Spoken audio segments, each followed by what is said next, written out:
Main canal వరకు మాత్రమే ½ kilometre benefit ఉంటుంది.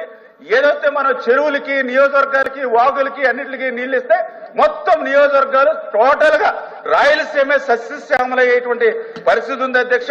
ఖచ్చితంగా ఇవాళ అభివృద్ధి చెందితే ఈ పులివెందుల ఫ్యాక్షనిస్టులకి ఇష్టం ఉండేటువంటి పరిస్థితి ఉండదు. 7/6/2021 ఏదైతే ఈ లైనింగ్ నిమిత్తం ఎందుకు జీవో ఇచ్చారని అధ్యక్ష అప్పుడు మీ ముఖ్యమంత్రి గారు ఎక్కడ ఉన్నారు అడిగా, దీనికి సమాధానం లేదా అధ్యక్ష. ఈ జీవోకి కుప్పం సంబంధించి సినిమా సెట్టింగ్ చేశారు.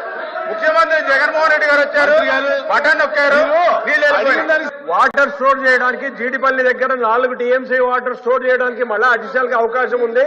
కాబట్టి దయచేసి లైనింగ్ లేకుండా వాళ్ళు వైడనింగ్ చేసి 10,000 క్యూసెక్లు తీసుకురావడానికి ప్రయత్నం చేయాల్సిందిగా మంత్రివర్యులు కోరుతున్నారు. గౌరవ సభ్యులు చాలా చిలక పలుకులు చెప్తా ఉన్నారు. 2019-2024లో అధికారులు ఉన్నది మీరే.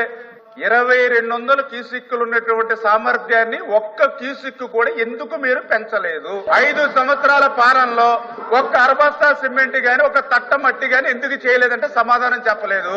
ఆల్రెడీ 3850 క్యూసిక్కులు తోడేటువంటి పంపులు ఆల్రెడీ రెడీగా ఉన్నాయి.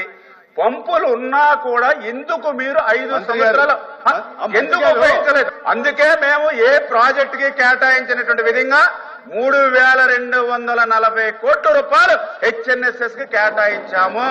అందుచేత మీరు ఏదైనా ప్రశ్నించాలనుకుంటే మీ 5 సంవత్సరాల్లో తాడేపల్లిలో నిద్రపోయిన మీ జగన్మోహన్ రెడ్డిని ప్రశ్నించండి.